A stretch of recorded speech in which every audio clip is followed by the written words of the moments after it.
ready to get down with the Nissan team. Nissan? Nissan! Jesus Christ! I don't like that.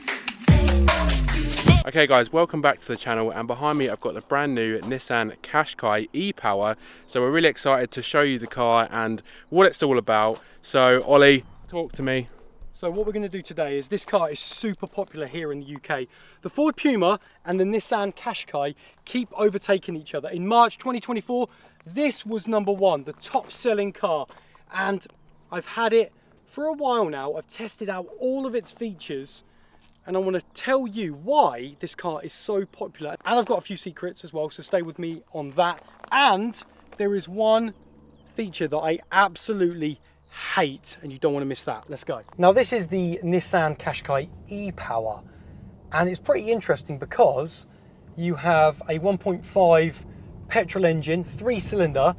It's variable compression ratio, which means it changes the compression chamber whether you need performance or efficiency, which is mad. And it doesn't have a gearbox attached to it. That engine only powers the battery, which is 1.97 kilowatt hours usable battery, and then that battery powers a front electric motor, so it's front wheel drive, and that's it. So the engine never ever powers the front wheels, which is kind of weird when you think about it, because other hybrids out there do. Now I've had the Nissan Qashqai E-Power a while, and I've took it on a huge trip over bank holiday weekend up to Norfolk, right up to the end. It's really smooth. It's really smooth because it's like an electric vehicle.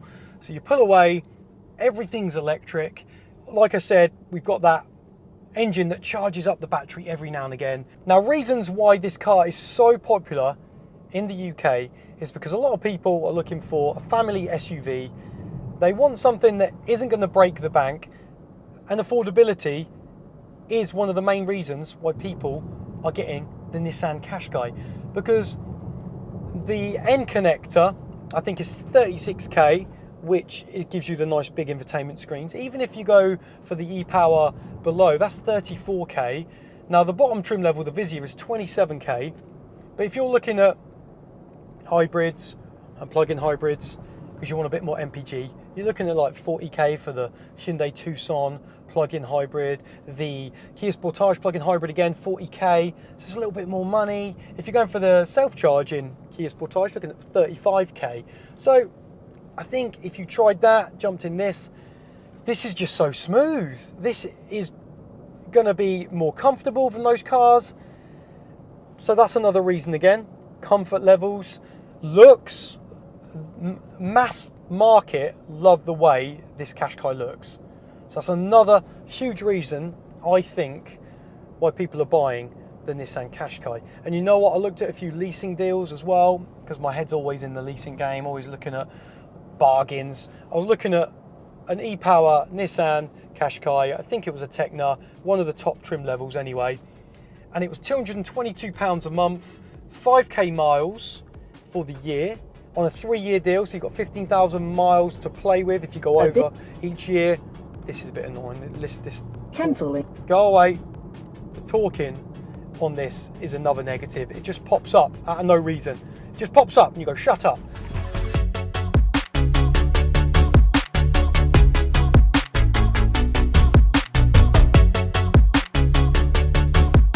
All right, so let's talk about the interior, because there's sort of quite a bit to talk about, I feel like, in here.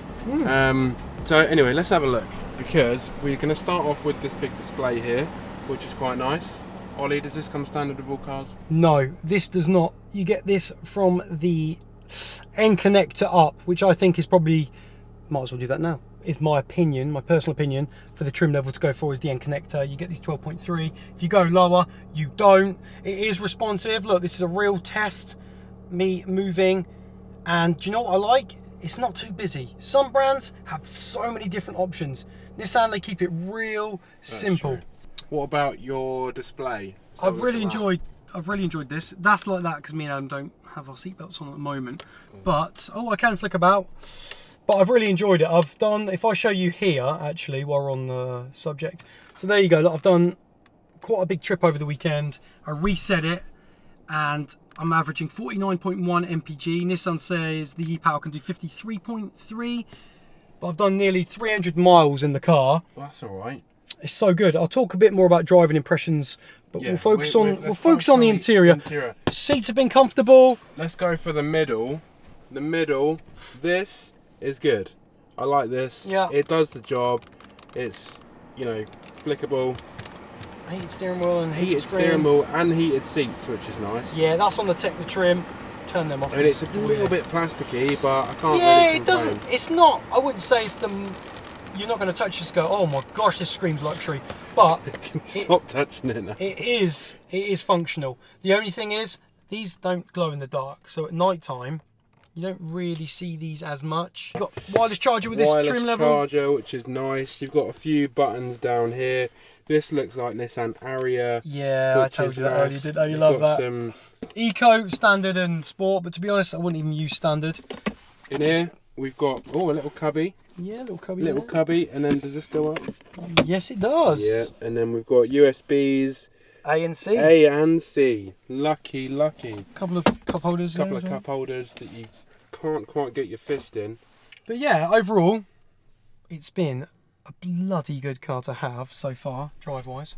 I need to talk to you about boot space with this Nissan Qashqai, because you've got 504 litres of boot space, which I think is big enough, but this is my most favourite thing about the boot. You've got these removable floors, and not only that, you get a little bit of, obviously, deeper cavity, but the Nissan design team, hooray to you, because look, you've got two different sides. This is waterproof, so you could literally turn them over if you've got wet stuff going in your boot and you don't want it to stain this side. This is wipeable, but I'm not finished. Check this out. I'm going to put this in here. I've got a partition. I've actually got a space now for my meats and my vegetable so they don't touch. How cool is that feature? Right, Ollie, joke time. Tell us your best joke and hopefully we'll get a sub out of it. Yeah, okay, I'm up for that. So we'll just tell you a joke and I get a subscriber. All right, how do you get a gardener to go on a date with you? I don't know. Kiss her 2 lips. Make sure you get subbed to hear more of Ollie's shit jokes. And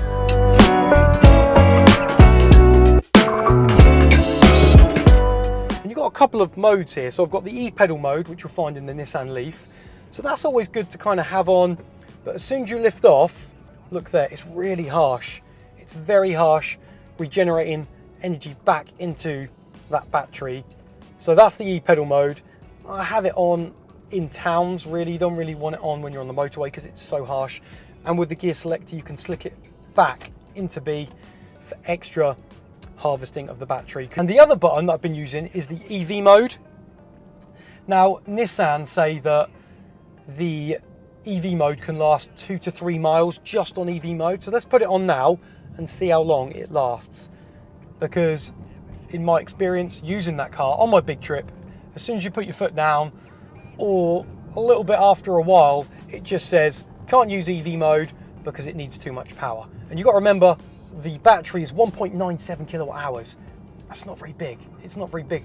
And Nissan say 53.3 mpg is what you can get. And on my big trip, and I'll tell you the stats, over 9 hours of driving, 290 miles, I've been averaging 48.8 mpg. And I haven't been smashing it or gunning it. I've been having it in eco mode to try and maximize on that range. Now, because I'm in a village at the moment, the EV mode is actually doing really well. It's not coming off yet. If I go up here, let's see. So it's done well so far and it's staying on, but if I give that turned off, EV mode unavailable. So there you go. Proves my point.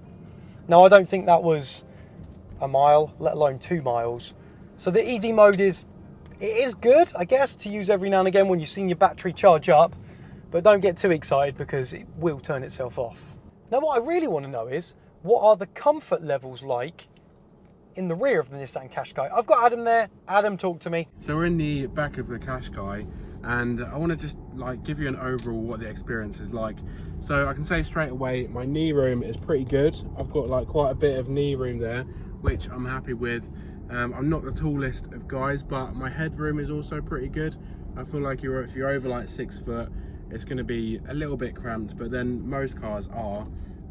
In the middle, you've got a little thing that comes down, but there's no like pulley bit, so you have to get your fingers right in there to then pull it down to get your cup holders, which they could have just put a little tab or something there just to make your life a little bit easier. You do have 2 USBs down there, a USB A and C, and 2 vents, which is nice for your back passengers. And I do like the sunroof. The sunroof is nice. When it's open, you let sorts of light in. However, it doesn't open, which isn't ideal, I guess. Seat wise, this material is quite nice, but this material is not very nice. It's very scratchy and it feels sort of like cardboard. I don't really like that, and it doesn't feel great. Cushion wise, there's not like loads and loads of padding. I wouldn't say on a long journey you're going to be super comfortable, but for like day to day, just generally like every now and then having a passenger, I feel like it's going to do its job. Alright, it's really hot today, so there's so many flies, and this is the first hot day of the whole year, so it's crazy because we've got a nice sunroof, haven't we? Yeah. But it doesn't open. So anyway, let's talk about the car, because we want to see what Ollie thinks about the appearance of the car and what's changed on it recently, because the Qashqai has been around for a long time and it's gone through a lot of changes. So what's new with this one, Ollie? Well, it's not stinking to look at, sorry Nissan, but the design team have done an absolute cracking job on this. I quite like the look of this now. Yeah, this third generation with these, you know, very sleek, slender lights running in, and also, get a load of this, I love this. Oh, the Qashqai logo on the side. It's quite a nice little touch. I feel like the front end just looks like a Japanese vibe. I don't know, what do you think? I like how it marries up with the Duke and, you know, the X-Trail and the way they've kind of followed this design process throughout. This, even down the side, look at these lines. Look, lovely, gorgeous.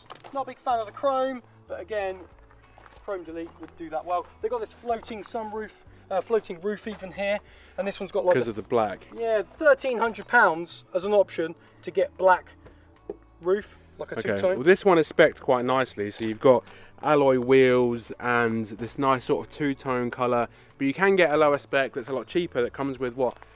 Plastic wheels? Steel wheels. Steel. The Vizia is the lowest at around 27k. Then you've got a Centre Premium, N connector, Tecna, and then the Tecna Plus. Hang on, you've skipped the back. You've skipped the back. What do you think to the back? Because this is the back of the Qashqai. I feel like it looks good. I feel like they've gone safe with it. The bumper at the back, like this bit here, is quite big. Like, it's quite a big part of the car, isn't it? Yeah, I think overall, I think it's really lovely to look at. You've got these sharp lines, these creases, and I think the way it looks is one of the reasons why people are buying the car. People do not buy cars that look naff, do they? That's true. Do you think it's better looking than the Puma? That's a hard one. I'd probably say yes. I'm going to say yes. I'd say yes, but the Puma's fun to drive, but it does look a bit like a bug. I wouldn't say this one looks too much like a bug. The lights on the Puma are a bit kind of like froggy, buggy. Okay, so that's a wrap on what the car looks like. Little quality test.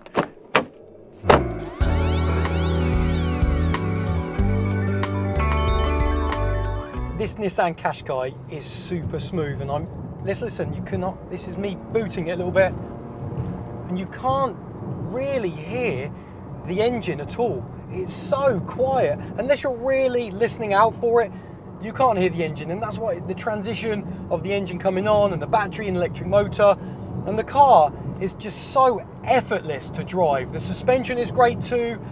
Few lumps and bumps on this road, and the Qashqai just soaks up with ease. You know, steering again, really lovely and light, direct, responsive. If you put it into sport mode, I'm in eco mode at the moment. Standard mode I probably wouldn't really use. It's kind of a balance in between. And the sport slightly stiffens up the steering to give you a bit more of a sporty vibe, and the accelerator is a little bit more responsive as well. But overall, I've just been on eco, trying to harvest the maximum MPG I can with this car. But I'm really impressed with the car and just how flat it is as well. Obviously, if you're going a little bit quick, then you feel a little bit of body roll, but the type of people that are buying this car, I don't think they're going to be hooligans. I think they're going to be people driving sensibly, and you know what, are going to be loving the car and how it handles. And overall, the word of the day for this car is just smooth.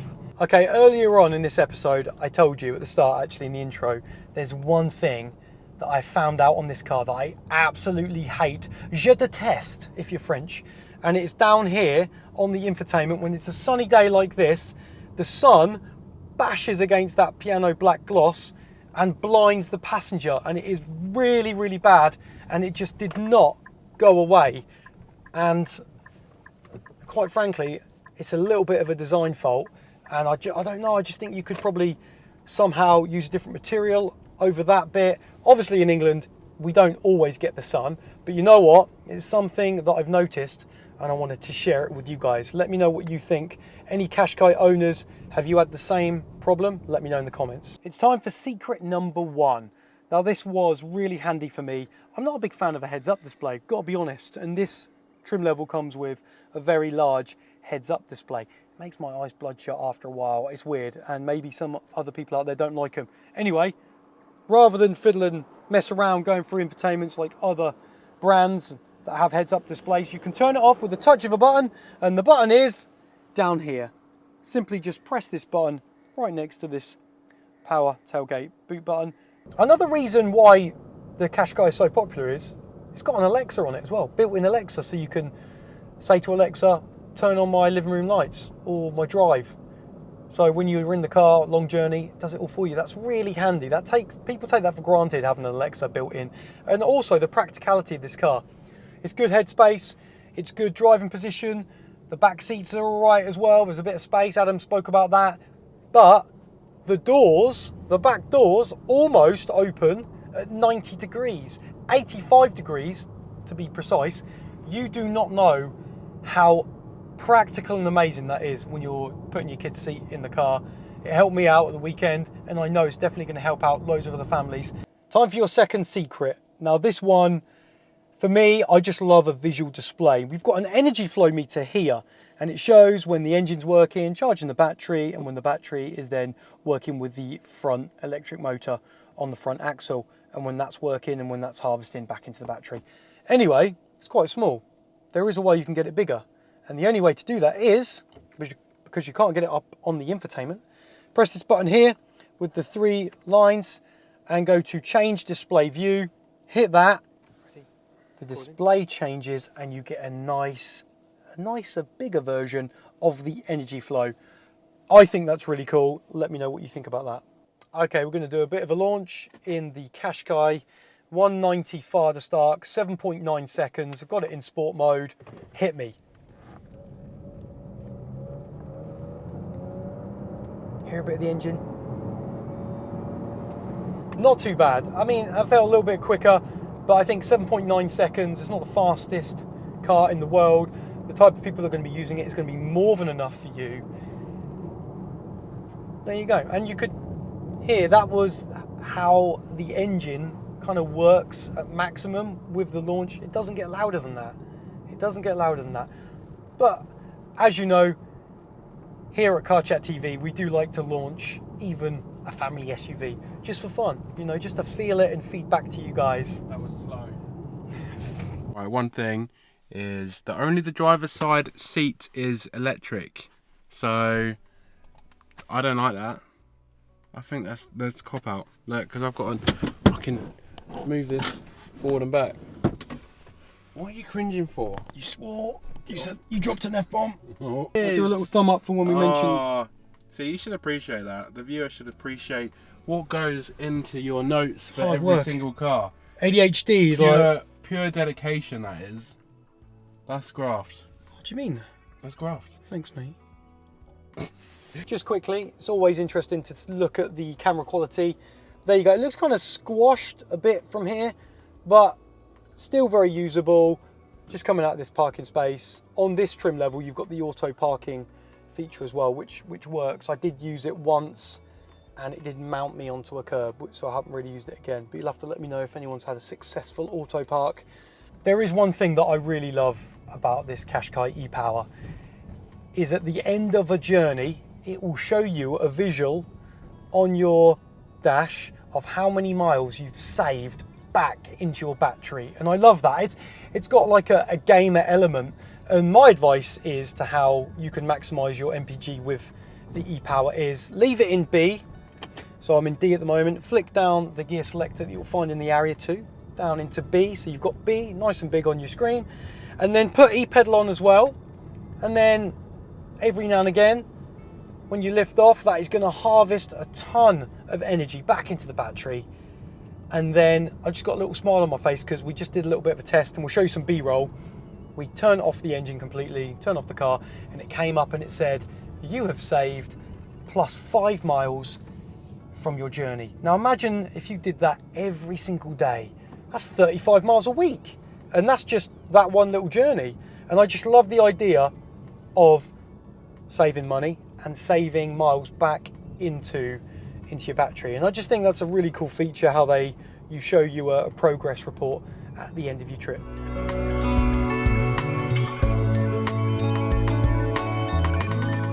So that has been our review on the lovely Qashqai. I do like this colour, it is pretty nice, but I think we've had a good test, haven't we? We've driven it, the launch was quite good fun, but I do like the car. What do you think? I've been really impressed with this car actually, and I've given you the reasons in this video why I think everyone in the UK is pretty much buying one of these Nissan Qashqais. Let us know what you think of the Qashqai down in the comments below. As always, if you like the episode, throw us a thumbs up, get subbed to Car Chat TV, and we'll see you on the next one. If you've made it this far, thank you ever so much for watching. I've just popped up 2 more videos on your screen that you also may like. If you do watch one, let me know what you think.